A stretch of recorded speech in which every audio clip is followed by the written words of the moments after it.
네, 안녕하세요. 김프로입니다. 금요일날 코스피는 0.71% 하락, 코스닥은 0.30% 상승 마감을 했습니다.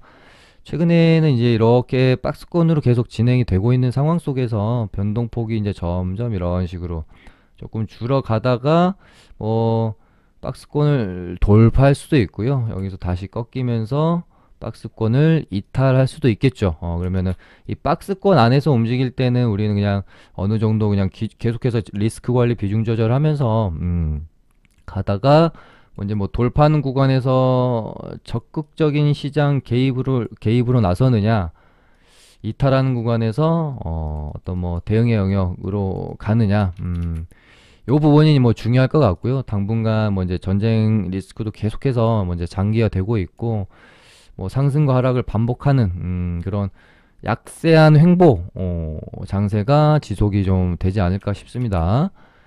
금요일 날 미국 증시는 좀 생각보다 충격이 좀 있었어요. 그래서 얘네들도 지금 이렇게 보시면 이런 식의 하락 추세를 가지고 요렇게 여기서 이제 이렇게 바닥을 좀 잡고 추세를 돌려내는 모습이 나와주면 지금으로서는 참 좋을 것 같은데, 여기서 만약에 바닥을 잡는 시도를 못하고 다시 이런 식으로 되면은 요렇게 이제 되는 거겠죠. 그러면서 여기 이제 저점을 깬다 그러면 또 추세 하단으로까지 밀릴 가능성이 있고, 여기서 뭐 또 반등 나오고 이런 식으로 흐름이 이어지겠죠. 그러다가 뭐 이제 전쟁이 이제 종전이 좀 되고 금리 인상과 함께 인플레가 좀 잡히고 하면은 뭐 여기서 잡고 돌아 나갈지, 한 번 더 밀었다가 여기서 잡고 돌아 나갈지, 그 문제라고 지금 뭐 보시면 될 것 같습니다. 그래서 이제 주말 동안에 뭐 뉴스도 뭐 이게 딱히 큰 뉴스는 없고요. 그냥 계속해서 뭐 이제 러시아군은 지금 이제 키이우 뭐 이제 거의 이제 중심부까지 들어갔고 시가전이 지금 뭐 진행되고 있다라는 소식 들 있고, 그다음에 이제 뭐 16일이 이제 러시아 디폴트의 분수령이 되는 날짜로 이제 시장에서는 보고 있는데, 뭐 일각에서는 뭐 어찌됐건 16일 날 뭐 완전히 뭐 이렇게 디폴트가 된다고 해서 되는 게 아니라 뭐 유예 기간도 있고, 그래서 일부러 이거를 뭐 또 러시아 쪽에서는 이용을 할 수도 있다, 그렇게 보고 있어요. 그래서 이제 15일 뭐 그러니까 FMC 회의도 있고, 15에서 16일 FMC 회의 있고, 16일이 뭐 공교롭게도 저번에 그 바이든 대통령이 2월 16일이었던가요? 그때 이제 뭐 러시아가 우크라이나를 침공하기로 뭐 계획된 날짜가 16일이다 뭐 그러면서 그랬다가 이제 침공을 안 하니까 16일이었던가 15일이었던가요? 시장이 이제 급반등이 나온 적이 있었는데, 공교롭게도 이번도 이제 뭐 러시아 디폴트 분수령이 16일이네요. 아무튼 이번 주 중반이 굉장히 뭐 시장에서는 중요한 포인트가 또 될 것 같습니다.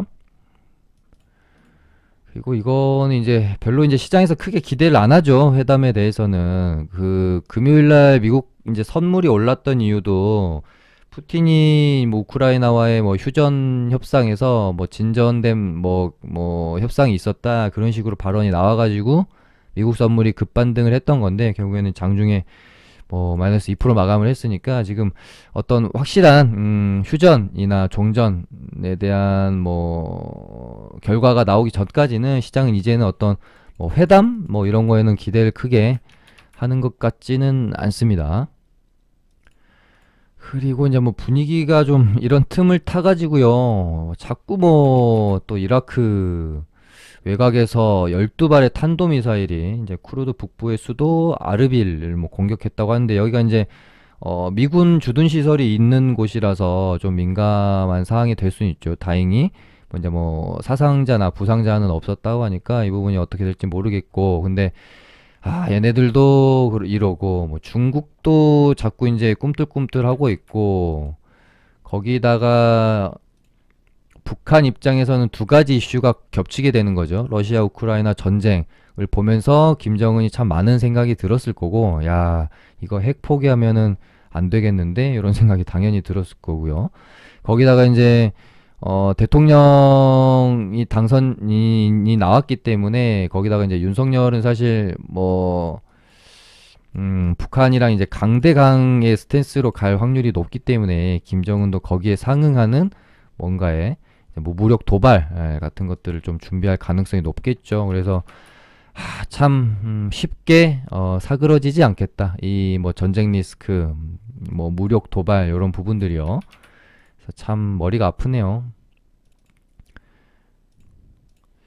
그러니까 이런 와중에 이제 코로나는 어느 정도 이제 종식의 국면으로 좀 가고 있고, 우리나라도 이제 뭐 22일부터는 해외여행 다녀온 이제 사람들한테 격리를 면제를 해주기로 했죠. 그래서 이 전쟁 리스크만 아니었으면 사실 거의 시장은 약간 환호와 함께 뭔가 불장을 누리고 있지 않았을까 하는 생각이 들다 보니까 지금 러시아 푸틴이 더 미워지고 있는 그런 상황인 것 같습니다. 이거 WHO에서도 코로나19를 국제적 비상상태 종료에 대해서 이제 검토를 하겠다 이렇게 됐고요. 그러니까 글로벌 분위기에 비하면 우리나라가 좀 사실은 좀 늦죠. 뭐, 뭐 인플레이션 그리고 뭐 스태그플레이션에 대한 공포감은 계속 될 것이고, 차라리 좀 금리를 인상을 좀 빨리빨리 해줬으면 좋겠습니다. 개인적인 입장에서는. 이번에 이제 원래는 0.5bp를 올리려고 했었는데 전쟁 리스크가 터지고 나서 이제 0.25bp를 올리겠다라고 이제 말을 한 상태였고, 15, 16일 FOMC 회의에서 또 어떤 말을 하는지 좀 지켜봐야 될 것 같고요. 이제 뭐 정치권 뉴스에서는 인수위원장의 안철수 전 후보가 확정이 됐고, 부위원장은 뭐 이제 권영세 이렇게 됐고, 그 다음에 셀트리온이 뭐 예상은 했지만 이제 분식회계에 대해서 이제 고의성은 없었다 이렇게 되면서 시간에서 또 많이 올랐죠. 아무튼 요 정도 뭐 뉴스가 좀 있었던 것 같고요. 야, 이건 뭐 여담인데, 최근에 어떤 이런 일련의 어떤 세계사들을 보면서 예전에 1차 세계대전이 1914년에 일어나서 1918년까지 이어지면서 정말 전 세계, 특히 유럽 인들이 고통을 많이 받았지 않습니까? 그러고 나서 1918년에 뭐가 터졌냐면은 스페인 독감 이제 팬데믹이 이제 퍼지면서 이제 막 세계 1차 대전을 끝낸 피로감을 또 이 팬데믹을 겪으면서 이때 유럽 사람들이 그런 어떤 가치관으로 많이 변했다라고 해요. 그러니까 세계 1차 대전과 스페인 독감이라는 뭐 정말 끔찍한 팬데믹을 겪으면서 언제 죽을지도 모르는 거, 놀고 먹고 인생을 즐기는데 조금 더 가치관을 두자. 그래가지고 이제 가장 어떤 그 중심에 있었던 게 약간 이제 프랑스였던 것 같고, 그리고 나서 이제 뭐 어떤 유럽 사람들의 인식 자체가 뭐 일하고 죽자, 뭐 지금의 어떤 한국이나 뭐 미국의 이런 뭐 가치관보다는 먹고 놀고 즐기는데 좀 많은 부분이 뭐 할애됐다고 하는데, 지금 2020년에 뭐 순서만 조금 사실은 다를 뿐이지, 우리는 2020년부터 2022년이 지금까지 코로나 팬데믹으로 굉장히 지금 고통을 받았고, 이게 끝나갈 무렵에서 물론 이제 세계 3차 대전이 벌어진 건 아니지만 아무튼 참 유사한 점이 있다.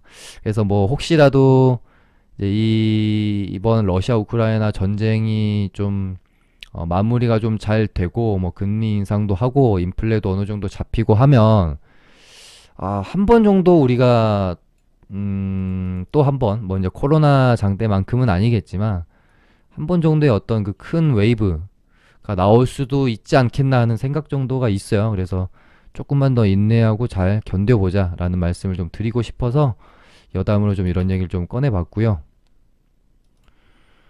이제 월요일은 미국 증시도 크게 하락을 했기 때문에 볼 게 윤석열 정책 테마 주밖에 없을 것 같아요. 그리고 앞으로 뭐 길면 뭐 1, 2주 동안은 뭐 짧으면 며칠이 될 수도 있겠지만 윤석열 정책 테마 애들 쪽으로만 수급이 좀 몰리지 않을까 싶고요. 이미 이제 3월 10일 날 제가 윤석열 정책 테마 관종 정리하면서 보여드렸던 애들이 3월 11일인 금요일 날 이제 다 올랐습니다. 진짜 거짓말이 아니라 그저 거의 다 오르지 않았습니까? 어. 요렇게 아무튼 이제 원전주는 뭐 물론 어느 정도 오를 거를 알고는 있었지만 사실날 10일 날 당일에는 보성 파워텍 정도를 제외하면은 원전주들이 전부 갭을 띄우고 음봉을 맞았기 때문에 이거 안 가는 건가라고 생각하셨을 수도 있겠지만 저는 아마 보성 파워텍이 오를 만큼 오르고 나면 아마 뭐 나머지 원전 관련주들 중에서 대장으로 순환매가 돌 가능성이 크다라고 말씀을 드렸는데 정확히 그렇게 됐고요. 그러니까 이 중에서 어떤 종목이 뭐 대장을 할 것까지 제가 맞히기는 힘들었지만 뭐 차트까지 거의 좀 그려드렸던 것 같은데요. 이런 부분들 그러니까 갭 맞고 음봉으로 떨어졌지만 중요한 이런 가격대들은 전부 다 지지를 하면서 끝이 났거든요. 이런 원전주들이 일진 파워도 이날 이 구간 보시면 그렇죠. 그래서 다시 이렇게 이제 양봉으로 채워 올라갈 수도 있다. 근데 뭐 상한가까지 이렇게 갈 거라고는 사실 생각은 못했어요. 어느 정도는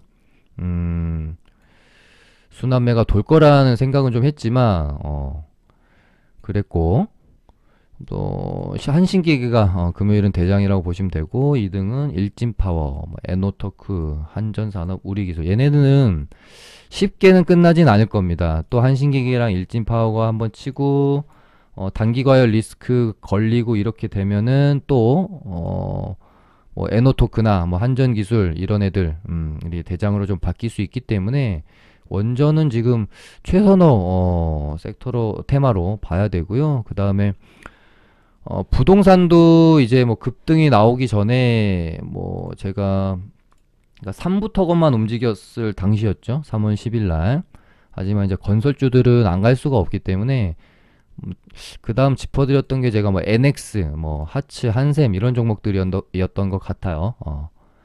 네, 뭐 이제 이화공영이 일단은 좀 1등주로 치고 나가는 모습이었고 신혼종합개발, 삼부토건 요렇게 이제 세 종목 정도 보시면 될 것 같고 뭐 삼부토건이나 뭐 얘네들이 어느 정도 올라가지고 이제 뭐 단기 과열 리스크나 주의 경고가 딱지를 달게 되면 그 다음에 뭐 밑에서 준비를 하던 애들이 얘네들도 똑같이 원전이랑 같이 테마 안에서 이제 종목 간 순환매가 돌 수도 있겠죠. 그리고 이제 말씀드렸던 게 디지털 플랫폼 구축 테마였는데 얘네들도 제가 10일날 이제 말씀드렸는데 금요일날 데이터 솔루션 상한가 같고 대신정보통신, 줌인터넷, 위즈코프, 소프트센 뭐 이런 애들 다 괜찮았습니다. 그 시간에서도 대신정보통신이랑 줌인터넷은 상한가 같죠 아마? 네. 그래서 얘네 근데 이제 제 생각에는 시장을 막 주도할 수 있는 테마는 되기가 힘들다라고 보는 게 여기 이제 디지털 플랫폼이랑 뭐 이제 친환경 쪽 이제 쓰레기를 매립 소각에서 열분해 처리 방식으로 뭐 전환하겠다. 요거 친환경 요거랑 이제 전기차 충전 소를 이제 뭐 주유소마다 설치를 하고 요금을 5년 동안 이제 뭐 동결하겠다. 요런 공약이 있었죠. 그래서 뭐 디스플레이텍이 조금 반등이 나왔었고 아모센스 뭐 관련주로 좀 있고요. 얘네도 뭐 차트 자체는 나쁘진 않습니다. 그 다음에 임플란트 이제 건보 적용이 기존 이제 2개에서 4개까지 확대하겠다라는 공약도 좀 있었기 때문에 디오 차트 준비가 꽤 잘 돼 있는 것 같아요. 얘네들 한번 보시기 바라고. 그 다음에 덴티움, 레이 요 정도 있겠습니다. 아무튼 윤석열 정책 테마 안에서 시장 거래 대금을 이제 싹쓸이 하면서 주도 역할을 할 수 있는 부분은 이제 원전이랑 부동산이고 얘네는 아마 어마어마한 큰 시세를 낼 수 있는 테마는 아닐 거지만 그래도 한두 번 먹을 구간은 줄 수 있는 디지털 플랫폼, 쓰레기 처리, 친환경, 전기차 충전, 임플란트 요렇게 될 거라고 저는 좀 보고 있습니다. 그리고 이제 뭐 디지털 화폐 관련주인 한네트, KCT, 뭐 로지시스 얘네들은 이제 뭐 디지털 자산 시장 육성 공약에 대한 뭐 정책주로 갈 수도 있겠지만 이미 이제 CBDC 관련주로 움직임이 이제 뭐 나오고 있었고 뭐 디지털 위안화 관련주이기도 하고 그렇기 때문에 어떤 재료로 뽑아줄지는 모르지만 어찌됐건 흐름은 저는 한 번, 한두 번 정도는 더 먹을 구간을 줄 수 있는 시세는 나올 가능성이 굉장히 저는 큰 테마라고 생각합니다. 얘네들도 뭔가 좀 준비를 잘 하고 있는 것 같고요. 그리고 지금 윤석열 당선인의 어떤 뭐 공약이나 발언 같은 것들을 보면 게임 시장에 대해서 굉장히 긍정적이고요. 그래서 최근에 보면은 뭐 컴투스 홀딩스나 그러니까 그냥 게임 그리고 NFT 이쪽에 대해서 되게 이제 긍정적인 시각을 가지고 있어요, 관점을. 그래서 게임주들도 뭐 시장 반등 나올 때 나쁘지 않을 것 같아서 뭐 위메이드, 컴투스 홀딩스, 네오이즈 홀딩스 요런 애들 그리고 NFT 관련주들 있죠. 중에서 예전에 윤석열 관련주이기도 했는데 지금 NFT 관련주이기도 한 종목이 하나 있습니다. 애니플러스라고요. 얘네도 뭐 얘도 저는 뭐 괜찮아 보이고 그다음에 뭐 갤럭시아 SM 뭐 갤럭시아 머니트리 뭐 바른손 이런 애들 보면은 뭔가 좀 하방을 되게 좀 단단히 구축을 하고 있죠. 그래서 웬만큼 시장이 빠져가지고는 지금 계속해서 이렇게 이제 지지되고 있는 부분들이기 때문에 하방은 닫혀 있는데 위로는 열려 있는 굉장히 좀 메리트가 있는 자리들이라고 저는 좀 생각을 하고 보고 있습니다. 네, 오늘은 뭐 이제 시간도 늦었고 해서요. 좀 짧게 마무리하고 마무리하도록 하겠습니다. 감사합니다.